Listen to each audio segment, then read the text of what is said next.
शोभा नासिख नहीं कुछ मीर की उस्तादी में, शोभा नासिख नहीं कुछ मीर की उस्तादी में, आप बेबहरा है जो मोतकिदे मीर नहीं। मेरा नाम फरहान अली है और मैं tutoria.pk पर उर्दू का ऑन स्क्रीन इंस्ट्रक्टर हूँ। आज हम आपकी किताब के 17वें सबक जो कि गज़ल है मीर तकी मीर की, उसका ओवरव्यू पेश करेंगे। तो सबसे पहले हम बढ़ते हैं कुछ मीर तकी मीर की तरफ, बात करते हैं कि मीर तकी मीर कौन थे, उन्होंने क्या खिदमात अंजाम थीं और आज तक हम उन्हें किस वजह से याद करते हैं। तो मुख्तसरन हम आपको बताते चलें कि मीर तकी मीर, जिन्हें खुदाए सुखन कहा जाता है, 18वीं सदी के शायर थे। उन्होंने उर्दू ज़बान की तरक्की और इर्तिका में अहम किरदार अदा किया। उर्दू शायरी जिस नहज पे चल रही थी, उस नहज से उसको इर्तिकाई मनाजिल तय कराते हुए बहुत आगे तक ले गए मीर तकी मीर। ये कहना हक बजानिब होगा कि उर्दू का अगर किसी को पहला अजीम शायर करार दिया जाए तो आम तौर पर मीर तकी मीर का नाम लिया जाता है अहले इल्म की मजलिस में। यानी जब बात होती है उर्दू के अजीम शुअरा की, तो जो सिलसिला शुरू होता है, जो फहरिस्त शुरू होती है, वो बिल उमूम मीर तकी मीर के ज़िक्र से शुरू होती है। आप ये कह सकते हैं कि 18वीं सदी में उर्दू गज़ल के सबसे बड़े शायर थे मीर तकी मीर। इसके बाद फिर 19वीं सदी और 20वीं सदी में बहुत सारी करवटें बदली शायरी ने और कुछ नाम जो हैं वो उभर के सामने आए। तो मीर तकी मीर ने शायरी को बामे उरूज तक ले गए। उनकी इन खिदमात को बहुत सारे शुअरा ने, बहुत सारे नक़ाद ने खराज अक़ीदत पेश किया है। तहसीन आमेज़ अल्फाज में मीर तकी मीर की खिदमात को याद किया है और मीर तकी मीर को खराज अक़ीदत पेश करने वालों में, जैसा कि हमने शुरू में एक शेर पढ़ा कि शेख इमाम बख्श नासिख जो ख़ुद भी शायरी के बहुत बड़े उस्ताद थे और उनके ढेरों शागिर्द थे, उन्होंने मीर की अज़मत का एतराफ़ किया कि शुबह नासिख नहीं कुछ मीर की उस्तादी में। एक उस्ताद ख़ुद किसी के बारे में जब ये कहे कि मैं उसको उस्ताद मानता हूँ, तो फिर आप अंदाज़ा करें वो किस लेवल का, किस दर्जे का आदमी होगा। तो मीर तकी मीर के बारे में नासिख ने यह कहा। और दिलचस्प बात यह है कि नासिख के दूसरे मिसरे को कि आप बेबहरा है जो मोतकिद मीर नहीं, गालिब ने भी इस्तेमाल किया। उस पर गालिब ने गिरह लगाई। शायरी में इस बात की इजाज़त होती है कि किसी के मिसरे को वावैन में लिखकर आप उस पर गिरह लगा सकते हैं, अपनी बात कर सकते हैं। वावैन का मतलब ये होता है कि ये मिसरा किसी और का है। तो गालिब ने इसमें क्या कहा? नासिख ने तो कहा कि शुबह नासिख नहीं कुछ मीर की उस्तादी में।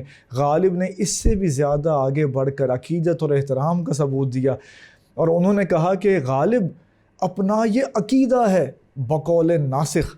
यानी गालिब ने अक़ीदे तक का लफ्ज़ जो है इस्तेमाल किया है कि मुझे इस बात में रत्ती बराबर भी कोई शक नहीं है।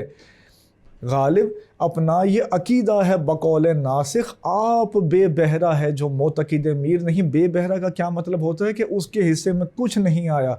जो मीर तकी मीर की अज़मत को तस्लीम नहीं करता, जो मीर तकी मीर पर एतकाद नहीं रखता, जो उनका परस्तार नहीं है, उनका फ़ैन नहीं है, वो हर चीज़ से महरूम है। वो शायरी में कोई जो है काबिल ज़िक्र कलाम जो है वो तख्लीक नहीं कर सकता। ये था गालिब का कहना। इस तरह गालिब ने एक और शेर में भी कहा, वो आप किताब में भी पढ़ सकते हैं, कि रेख्ते के तुम ही उस्ताद नहीं हो गालिब।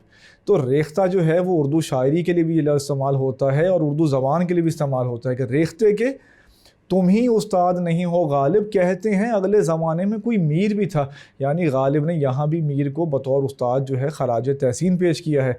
इसी तरह एक दफ़ा हमने भी जो है वो एक शेर में मीर तकी मीर से अपनी निस्बत का, अपनी अक़ीदत का इजहार किया था कि हज़रत मीर के शागिर्द हैं रूहानी हम, हज़रत मीर के शागिर्द हैं रूहानी हम, शेर तख्लीक किया करते हैं लाफानी हम।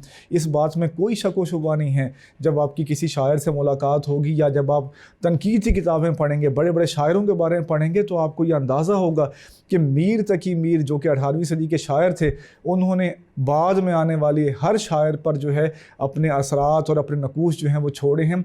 और इतना बड़े समंदर की हैसियत हासिल है मीर तकी मीर को कि उसमें से आज भी पढ़ने वालों को बेशुमार मोती मिलते हैं। तो ये तो थी मीर तकी मीर की अज़मत। इसीलिए बाबाए उर्दू मौलवी अब्दुल हक ने जहाँ मीर तकी मीर का एक इंतखाब भी तरतीब दिया, वहाँ उन्होंने मीर तकी मीर को सरताजे शुअराए उर्दू करार दिया कि वो उर्दू शुअरा के सर का ताज हैं मीर तकी मीर। यानी इससे आप उनकी अहमियत का अंदाज़ा करें। तो मीर का जो उसलूब था वो दर्द व गम से इबारत था, उसमें दर्द व गम है, सादगी है। दिल्ली स्कूल ऑफ पोइट्री जो है, यानी जिसे दबिस्तान दिल्ली कहते हैं, उसकी जो नुमायाँ खसूसियात हैं, तो उसके नुमाइंदा शायर हैं मीर तकी मीर।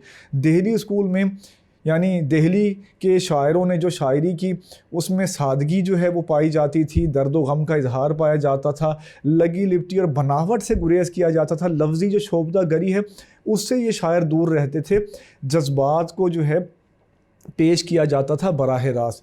तो मीर तकी मीर के यहाँ भी आपको ये अंदाज़ मिलेगा। इसके अलावा सहले मुमतना जो है वो आपको उनके यहाँ मिलेगा। बहुत सारी गज़लें उन्होंने ऐसी कही हैं जो बड़ी सादा मालूम होती हैं पढ़ने में, लेकिन जब उस तरह की गज़ल कोई कहना चाहे तो जिसे कहते हैं ना लग पता जाता है। तो इस तरह की गज़ल कहना आसान काम नहीं है, कार दुश्वार है। तो आपकी किताब में जो ये गज़ल शामिल है कि हस्ती अपनी हवाब की सी है, ये हकीकत शराब की सी है, और मक्ता इसका है कि मीर उन नीम बाज आँखों में सारी मस्ती शराब की सी है, ये भी सहले मुमतना की मिसाल है। यानी एक ऐसी गज़ल है कि जो देखने में तो बड़ी सादा लगती है, लेकिन अगर ऐसी गज़ल कहना कोई चाहे तो उसे बड़ी दिक्कत होगी। एक बात जो है इस गज़ल के बारे में और है सहले मुमतना के अलावा, tutoria.pk लाया पाकिस्तान के मैट्रिक और इंटर स्टूडेंट्स के लिए अपनी नौयत का पहला ई लर्निंग प्लेटफॉर्म, जहां भी आपको मिले 18 से ज्यादा बोर्ड्स के video lectures, past paper solution, book notes, MCQs, quizzes और बहुत कुछ। आज ही हमारे YouTube चैनल पर जाकर free crash course videos enjoy करें और बनाइए अपनी जिंदगी आसान। वो ये कि ये पूरी गज़ल जो है ये तशबीहात पे मुश्तमिल है। उसकी वजह क्या है? इसको आप इत्तेफाक कहें या इरादतन कहें। हो सकता है मीर तकी मीर ने ये इरादतन किया हो, या हो सकता है ये इत्तेफाकी अमर हो कि इसकी रदीफ़ की सी है।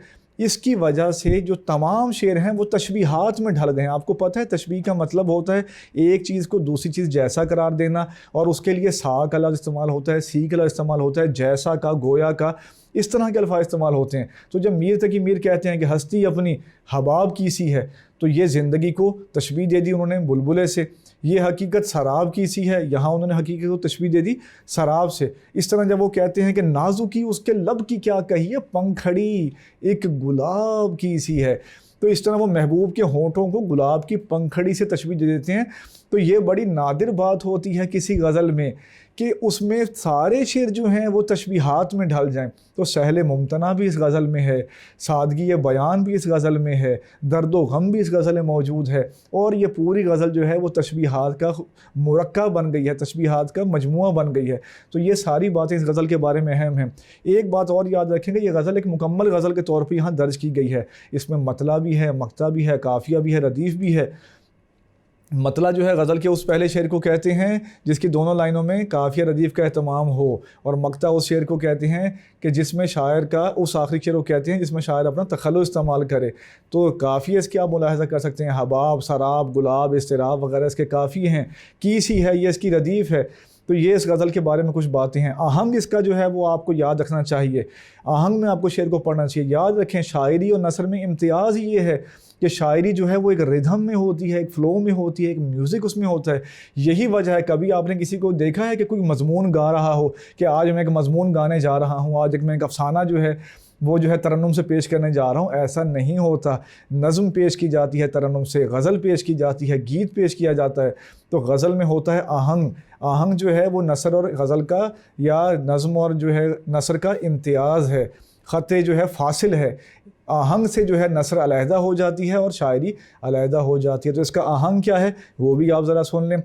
हस्ती अपनी हबाब की सी है। हम ज़्यादा तफसील में नहीं जा रहे, इसके बारे में और भी बहुत सारी मालूमात हम आपको दे सकते हैं। एक इल्म होता है जिसमें बाकायदा इसको डिस्कस किया जाता है, लेकिन क्योंकि अभी आप 9th क्लास में हैं और ये बातें आपके जहन को बोझल कर देंगी, तो हम आपको पहली जो इब्तदाई बातें होती हैं, ABCD जो होती है शायरी की, उससे सिर्फ आगाह कर रहे हैं आपके जहन को देखते हुए।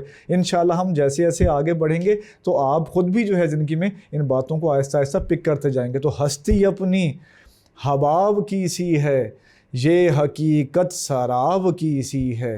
तो ये इस गज़ल का आहंग है। तो गज़ल आहंग में लिखी जाती है, एक जो है वज़न में लिखी जाती है, इसको आप कह लें वज़न है ये। तो मीर तकी मीर की ये गज़ल है, उनके उसलूब की नुमाइंदा गज़ल है। तो इसको आपने जो है गज़ल के बारे में याद रखें। गज़ल की तशरीह के बारे में पेपर में सवाल आता है, उसमें हवाला शायर पूछा जाता है। आप हवाला शायर लिखेंगे, नाम लिख देंगे मीर तकी मीर का, उसके बाद जो है वो आप लिखेंगे गज़ल की तशरीह।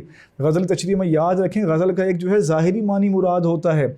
मैं आपको समझाने के लिए बता दूँ कि जैसे एक प्याला हो, प्याले में शहद हो और उस शहद पे एक रेशमी जो है रुमाल पड़ा हो, तो देखने में आपको पता नहीं लगेगा कि प्याले के अंदर क्या है, क्योंकि उस पर रेशमी रुमाल पड़ा हुआ है। लेकिन जब आप उस रेशमी रुमाल को हटाएंगे तो फिर उसके अंदर आपको पता लगेगा इसमें तो शहद भी मौजूद है। तो गज़ल का जो शेर होता है उसके एक लुग़वी मानी होते हैं, एक ज़ाहिरी मानी होते हैं, और एक होते हैं उसके मुरादी मानी। तो आपने दोनों जो है मानी हैं उन पे देखना है, तशरीह करते हुए जहन में रखना है कि ज़ाहिरी मानी जो है वो भी आपकी नज़र में रहे, लेकिन जो मुरादी मानी है असल कीमत जो है, असल वक़्त उसकी होती है। जैसे मीर तकी मीर कहते हैं इब्तिदाए इश्क कहर होता है क्या, तो इसका मतलब ये नहीं है कि सिर्फ इश्क की बात हो रही है। ज़िंदगी के किसी भी मुश्किल मरहले पर यह कहा जा सकता है, पेपरों की तैयारी के वक्त जो है ये कहा जा सकता है, कोई फ़ाइनल मैच जब आपका हो तो उस टाइम ये कहा जा सकता है किसी की परेशानी को देख के। तो मुरादी मानी, गज़ल को समझें, गज़ल के बातिन में, गज़ल की तह में उतरें। कहते हैं ना कि लफ्ज़ों के समंदर में उतर कर कभी देखो, हफीज़ शाहिद मरहूम का शेर याद आ गया, लफ्ज़ों के समंदर में उतर कर कभी देखो, पाना है अगर गौहर नायाब गज़ल का। तो अगर आपने गज़ल के मानी को समझना है, उसकी तह तक पहुंचना है, तो आपको डेप्थ में जाना होगा। लफ्ज़ों के मानी जो है वो एक होती है पहली परत, कि जैसे प्यास होती है ना, परत उतारते जाते हैं तो अंदर से कुछ और बरामद होता है, इस तरह एक होती है पहली परत। तो एक पहली परत होती है वो आम कारी के लिए होती है। आपने आम कारी नहीं बनना, आप मेरे स्टूडेंट हैं तो मुझे आपसे तवक्को है, आप tutoria.pk से वाबस्ता हैं, तो हमें आपसे पूरी तवक्को है, आपने आम स्टूडेंट नहीं बनना, आम कारी नहीं बनना। एक ज़ाहिरी मानी मुराद लेना है और एक फिर उसकी डेप्थ में जाके मुरादी मानी लेना है आपने। तो ये सब हम आपको बता चुके हैं, ये सब चीज़ें आप हमारी जो अशार की तशरीह है उसमें मुलाहिज़ा कर सकते हैं। तो हमने आपके सामने पेश किया मीर तकी मीर का तारुफ़, उनकी अज़मत से आपको आगाह किया। बड़े बड़े शायरों ने जो है मीर तकी मीर की अज़मत को माना है, उनको उस्ताद तस्लीम किया है। और मीर तकी मीर की गज़ल आप 9th से ही पढ़ रहे हैं, आगे चल के भी आप 12th तक उनकी गज़लें जो हैं वो आप पढ़ेंगे, उनके नाम से बार बार जो है वो आप जो है वो आशना होते रहेंगे, उनके बारे में मज़ीद जानते रहेंगे। तो उम्मीद है ये सिलसिला आपको पसंद आया होगा। 17वां सबक था ये, इसका ओवरव्यू हमने पेश किया, मीर तकी मीरी गज़ल थी, इसके बारे में हमने आपको कुछ बातें बताई। मेरा नाम फ़रहान अली और मैं tutoria.pk पर उर्दू का ऑन स्क्रीन इंस्ट्रक्टर हूँ।